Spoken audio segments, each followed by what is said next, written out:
আপনাদের মাধ্যমে দেশে বিদেশে যারা আমার এই সাময়িক অবস্থা দেখে কষ্ট পেয়েছেন, সহানুভূতি প্রকাশ করেছেন, দোয়া করেছেন, তাদের সকলকে সালাম জানাই এবং কৃতজ্ঞতা জানাই।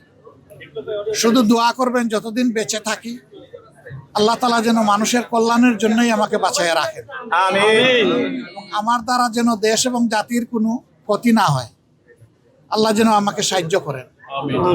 আর এই দেশটা আমাদের সবার রে ভাই, আমরা সবাই মিলে গড়বো ইনশাআল্লাহ। ইনশাআল্লাহ। আমরা ন্যায় এবং সত্যের পক্ষে থাকব। অন্যায় অসত্য যেখানে সেখানে আমরা দেয়াল তুলে দেব। ইনশাআল্লাহ। অন্যায় অসত্যের প্রতিষ্ঠা যাতে না হয়, আমরা দেয়াল তুলে দেব ইনশাআল্লাহ। ইনশাআল্লাহ। ইনশাআল্লাহ। আমরা একটা দেশ আমাদের যুব সমাজের জন্য উপহার দিয়ে যেতে চাই।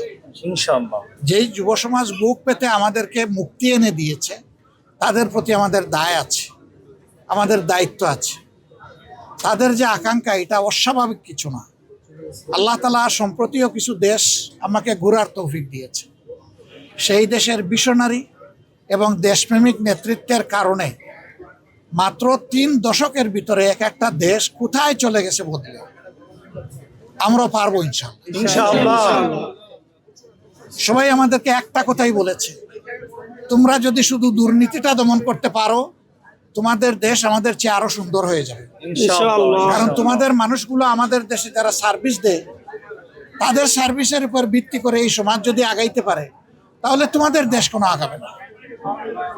আমরা এই জন্যে আজকে বলেছি, কতটুকু বুঝাইতে পেরেছি আমি জানি না, কতটুকু স্পষ্ট হয়েছে আমি জানি না, যে ফেসিবাদ বিদায় নিয়েছে একটা লড়াইয়ের মধ্যে, আর একটা লড়াইয়ের মাধ্যমে ইনশাল্লাহ দুর্নীতিকে এই দেশটাকে বিদায় করতে হবে। ইনশাআল্লাহ।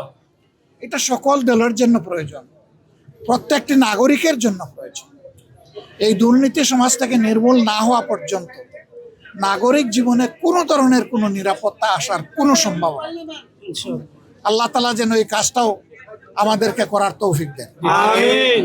আর আমার জীবন নিয়ে আমি খুব বেশি উচ্চাভিলাষ তো নাই, আমি কোনো আশাও পোষণ করি, কিন্তু আল্লাহর কাছে একটা জিনিস চাই, যে জাতির প্রয়োজনে আমি এই জন্য শহীদ হতে পারি। আপনারা সবাই দোয়া রাখবেন। আসসালামু আলাইকুম।